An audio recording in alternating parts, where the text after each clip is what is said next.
para sa ikapagbabago ng buhay nyo. Hindi yan biro, sapagkat sa Biblia ay meron ding mga talinhaga na iniuutos ng Diyos, na susundin ng tao, at mapapabuti ang taong yan susunod doon sa sinabi ng Diyos, na bagamat hindi maunawaan ng tao kung bakit ipinagawa sa kanya, sumunod pa rin siya at merong magandang nangyari sa buhay ng taong yan, bunga ng kanyang pagsunod. Amen? Yung paglalaro ng rosas, kung ano ang rosas mo, ingatan mo, huwag mong pakialaman ang rosas niya, baka masira. Ingatan mo kung paano mo iniingatan ang sayo, ganun din ang sa kapatid mo. Yan ang tunay na nagmamahal.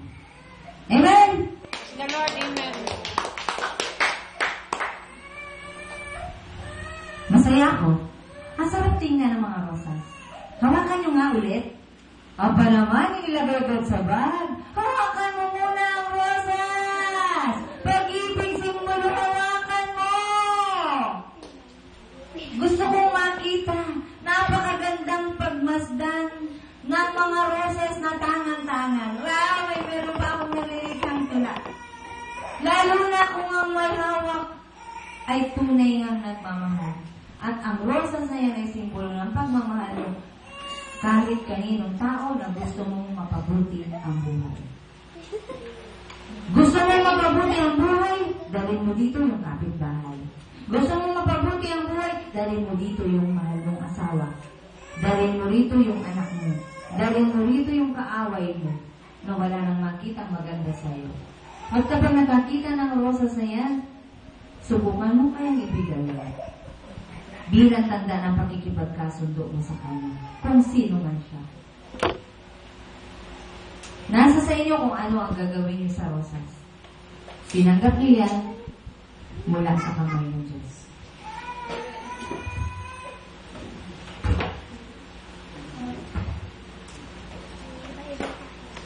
Sino ang gustong mawala ang rosas sa kamay niya ngayon?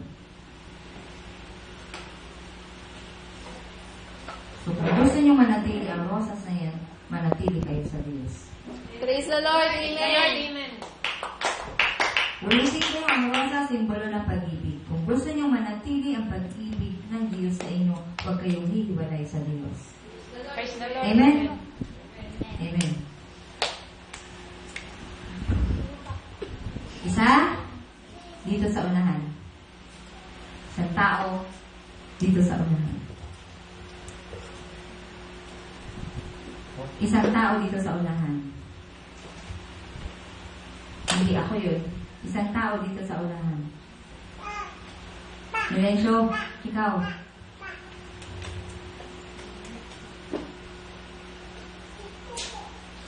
Sige. Pawitan siya ng maligayang bati. Maligayang kaarawan. Birthday niya. Happy birthday to you.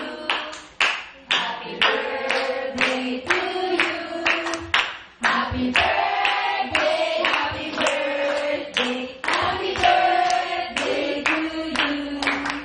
Maligayang bati, maligayang bati, maligayang, maligayang, maligayang bati. Okay, sige na. Nasa na yung inyong mga bati, pagbati? Nasa yung balloon? Nasa yung balloon? Kaya pala may rosas na birthday. Kapatid, kailan mo natandaan na tumanggap ka ng rosas sa iyong kaarawan? Wala? Dahil yan sa gawain ng Diyos, tumanggap ka ng rosas. Okay. Ayan, ang mga pagbati ng mga natira sa bagyo. Sila yung mga dinaanan ng bagyo, pero nanatiling nakatayo. Amen? Sige, sila yung mga babati, magbibigay ng pagmamahal kay Brother Melencio. Okay, umpisa na.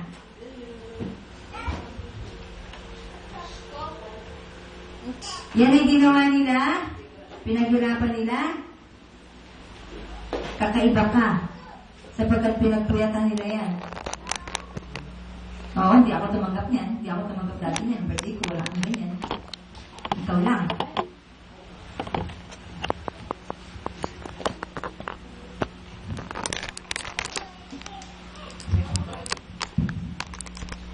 Yan, isa yan sa natira sa bagyo. Si Genuine. Dinaanan ng baha, nakatayo pa rin.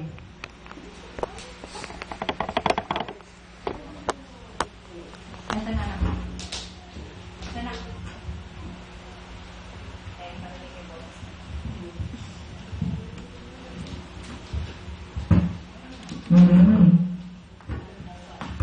Hello. Happy birthday. Happy birthday. Happy birthday, son. Velvet.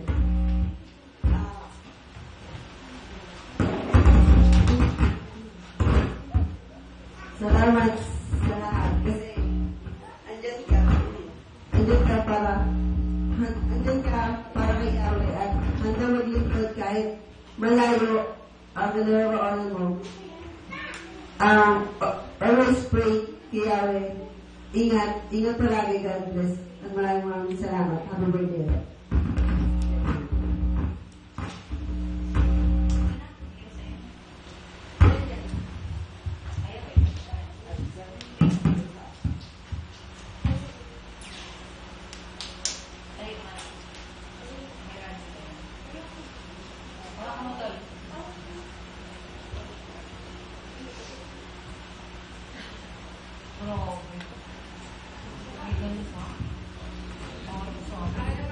Okay, iba ka. Lalagoy mo sa inyo yan, ha?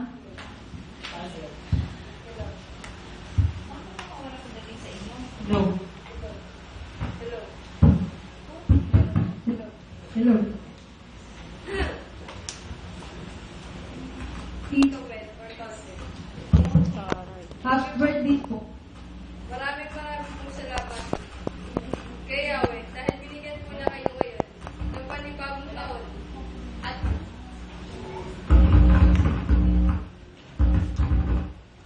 Tito Ben or Cousin, happy birthday po. Maraming pong salamat kay Yahweh dahil binigyan po niya kayo ng panibagong taon at buhay. Para po sa patuloy po ninyong paggawa na mabubuti para pa kay Yahweh. Hinahangaan ko po kayo dahil kahit anong pagsubok ay patuloy po kayong nagtitiwala at nagiging tapat kay Yahweh at sa lingkod.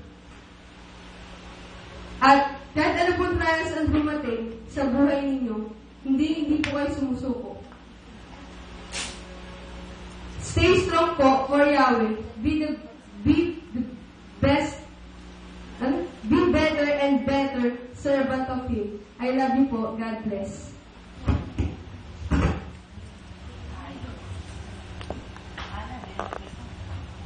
Jesus, taas siya.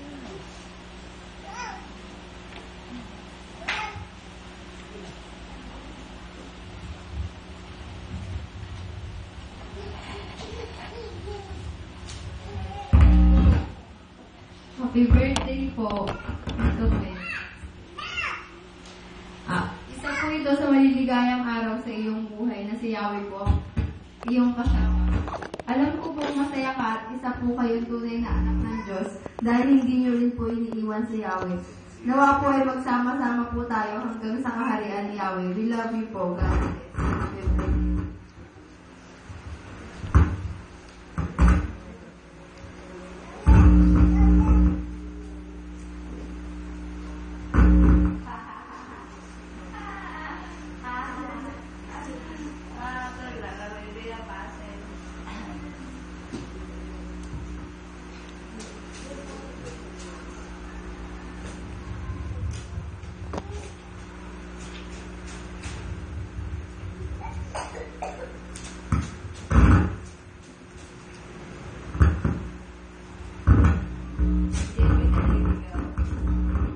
Happy birthday.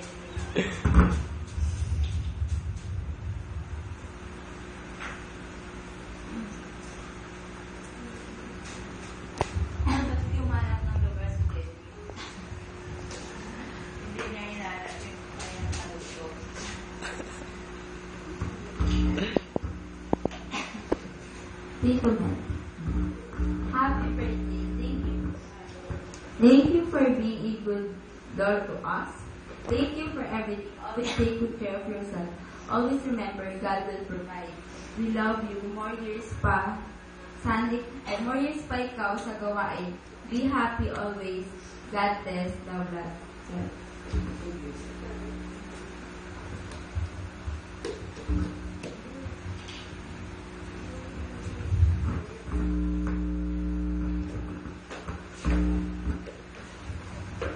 Dear Tolmen, una sa lahat, happy birthday po. Maraming salamat po kay Yahweh sa panibagong arawan at taon na binigay niya para sa inyo upang makapaglingkod sa Kanya.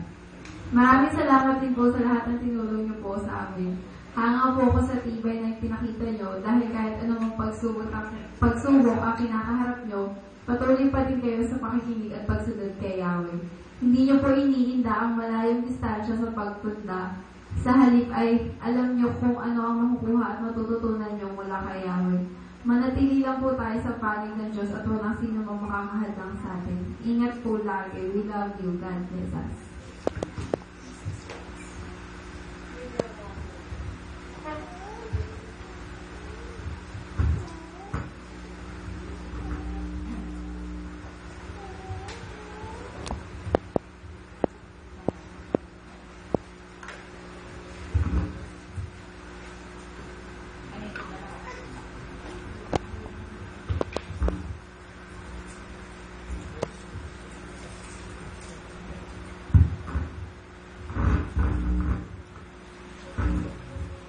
Okay. Ay, Sabi mo, brother, aeroplano. para sa mga kabataan na nag-share ng birthday puzzle. Ayan na. Oh, mensahe. Maraming salamat sa lahat ng gumawa ito.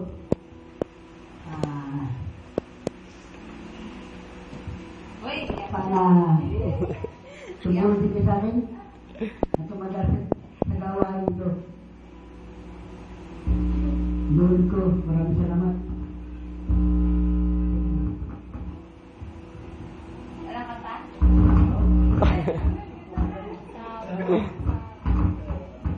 Wala lang. Ayun na, para kay Yahweh. Wala yan. Wala yan.